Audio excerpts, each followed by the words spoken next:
Well, good morning, South Africa. I'm so excited to be with you. It is Monday. It is Monday the 9th of June. And we are on day number 1901. All right, it is freezing in PE. So welcome to winter. But as I said many times, I'm busy with the countdown. And I'm looking forward to summer. All right, so let's get right into today's topic. Today I want to deal with the topic, Satan steals. Satan steals. In Jeremiah, this is even in the Old Testament, this is what God says. Jeremiah 30 verse 17, it says this, "For I will restore health to you and heal your wounds, says the Lord, because they called you an outcast, saying, this is Zion, no one seeks her." In other words, Zion is a spiritual thing for the church. Now, let's take this to the New Testament. The Bible says in John 10 that the thief comes to kill, steal, and to destroy. I need you to understand that God says, I will restore your health. In other words, health is the norm. You know, if I want to restore something, that means something's been taken or something has been changed. All right, let me give you an example. If I say I'm going to restore this motor car, this old vintage car, what am I doing? I am bringing it back to the original design or the original state. And so this is important that we understand that sickness does not just come on you. It is your health that has been stolen. And this is a very important principle. You've got to understand, every time you get sick, there is health that has been taken from you. Now, we can do stuff to give the devil a foothold. You know, we can sit down and be obese. We could sit down and not look after ourselves. I mean, God is busy with a lot of things trying to help us and get us to the place where we would look after each other. But it still remains that whatever I've done, I've given the devil a foothold. And what is surprising is how many of us are comfortable doing it. And we just say, oh, well, it's winter, so we just get the flu. No, you don't. I don't get the flu. Right? I do not get the flu every winter. You know that when we were in Kenton for 10 years. My wife never ever met the doctor. She didn't even know who the GP was. So I want you to understand, I met him because I'd taken somebody else, one of the school kids that had been hurt and whatever else. But I never went for appointments. So you must understand that you can get to the place where you say, God, you are going to restore my health. The minute there is a symptom of sickness, say, devil, I come against this in the name of Jesus. I'm going to push back against this thing. I'm not accepting sickness. And God says, I'm going to restore your health. So once you are healthy, you are fine. And he says, I'm going to fix your wounds. Those are your emotional wounds, your emotional state. Because very often, if your emotional state is bad, your body then ends up run down and it gives the devil a foothold to steal from you. That's why the Bible says that you prosper to the level that your soul prospers. So it is important that we see this in context. Now, particularly now that it's winter, it does not mean that you're going to get sick. You're going to get cold, but you're not going to get sick. And let me tell you where we proved this many times. When I was in the military, all right, and they were chasing me around. I mean, I was in Bloemfontein when we did basics in winter. The coldest temperature recorded was -13. -13, and we slept with our windows open. And guess what? We never got sick. We were running around, training, practicing, drilling, doing all sorts of stuff. So I want you to know, winter does not bring you to a place of sickness. Satan comes and he steals from you. So we need to start resisting this. We need to say, God, you came to give life and give life abundantly. You came and said, even in the Old Testament, the church, the Zion is a picture of the church. He says, I'm going to restore your health and I'm going to restore your wounds. And when we come to communion this morning, folks, it is one of the fundamentals. There are two elements of communion, and one of the elements is all about our health. Our spiritual health, our emotional health, and our physical health. And we need to understand that Jesus Christ paid that price. And that he had walked from where he got beaten, and he got his 39 stripes to where he was crucified, was more than 1 kilometer away. It was actually a few kilometers away. And in that time, every sickness was coming onto his body. And the Bible's very clear that Jesus Christ paid the price so that you and I can be healthy. Now, I'm not saying that sickness doesn't try and get on you. I'm not saying that the devil's not trying to rob something from you. I'm not saying that you are in the place where you don't have any symptom of sickness at all.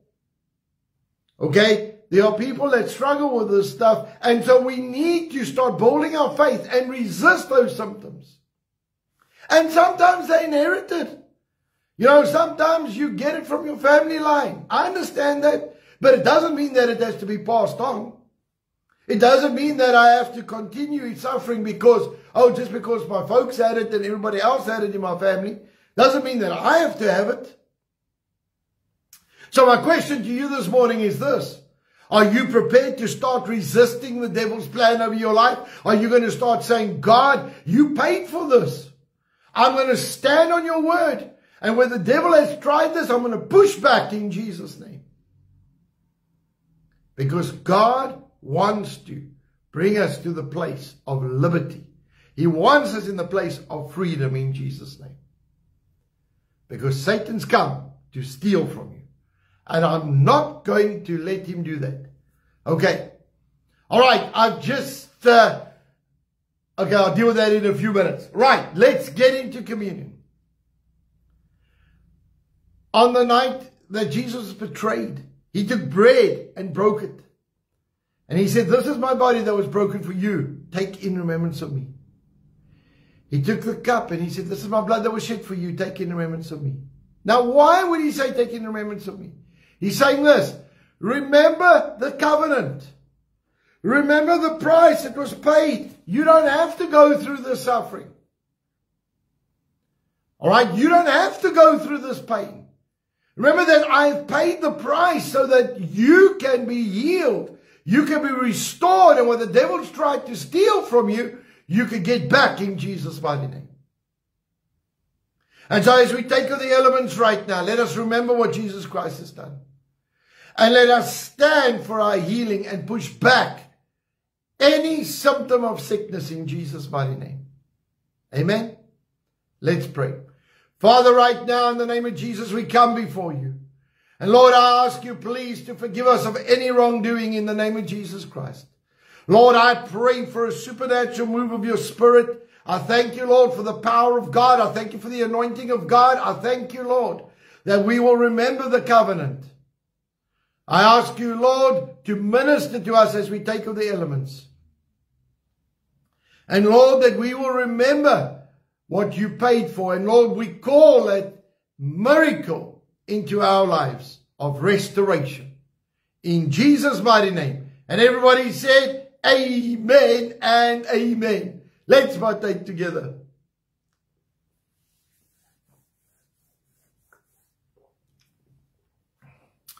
Lord, right now in the name of Jesus, we release the dunamis power of God over our physical bodies. I command every single symptom of sickness to go. I thank you, Lord, that we walk in divine health and divine healing is ours. In the name of Jesus. And everybody said, amen and amen.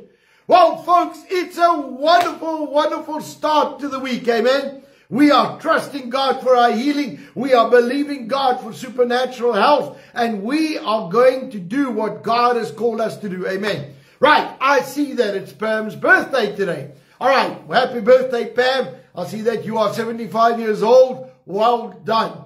All right, I just want to say that when we stayed in Kenton, 70 was the average age of the town, and anything below 70 was considered spring chickens. So if you were in your 50s, you were still considered a child.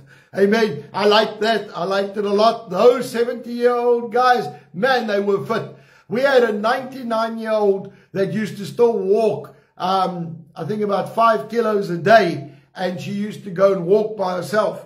And she had her like a cricket cap thing, you know, like those hats that the umpires use, cricket caps on, and they'd go walk. She'd go walking every day, go check her out. And I'll tell you what, and there were so many clubs. There was the Bird Club, there was the Bridge Club, there was the Bowling Club, all the bees. There was the Bible Club, you know. So I'll tell you what, they were busy. And I loved it. I loved the energy. And so don't think because you're 70 that you've had it. No, I tell you what, you've got lots to give, right? You've got lots of praying to do. You've got lots of impartation, declarations to do in Jesus' name. Amen. So we want to bless you, Pam. I trust that you're having a wonderful day. Anybody else having a birthday this week, we bless you. So have a wonderful week in the name of Jesus Christ. Amen. All right, so what's happening today? Today we've got the Bible College tonight, Kings and Priests tonight. If you're a business person, meet me at 7:30 and we are going to start dealing with biblical principles in business.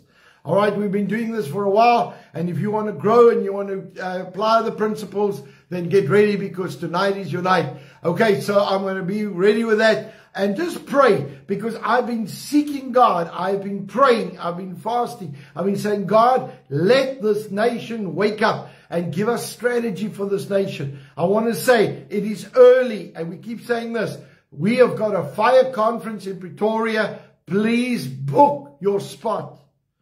Book your spot early, because we want the guys to get ready for this. I want you to prepare for this, because I'm trusting God for a supernatural flow of His Spirit, a supernatural encounter with the Holy Spirit in our lives, so that when we walk out of there, we are walking out with power, we are walking out with might, we are walking out with life in Jesus' name. So I want to bless you today. I want to say, saints, go and do what Jesus Christ has called you to do.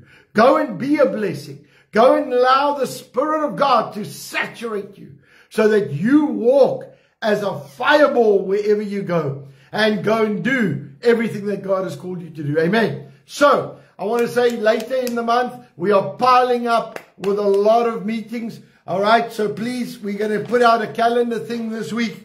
All right. I just want to let you know that from June the 20th, we are on a lot of us are traveling.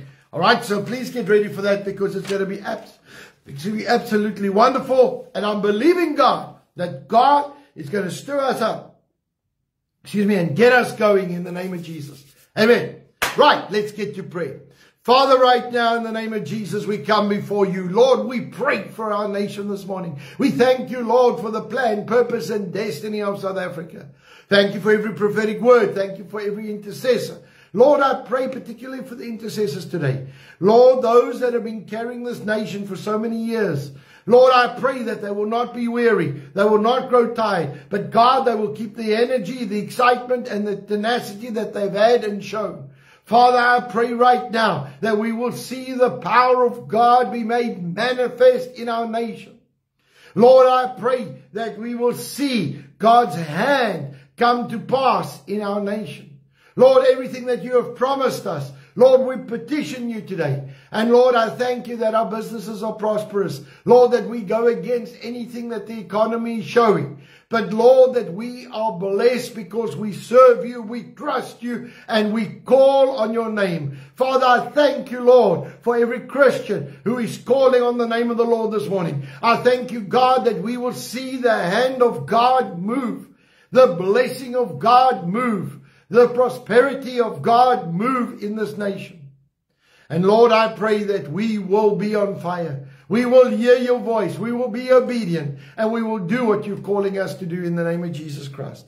Father, I pray that we will not get slack. We will not get weary. But God, we will stay refreshed and renewed in you in Jesus' name. Father, I thank you that we will see the glory of God manifest in everything around us.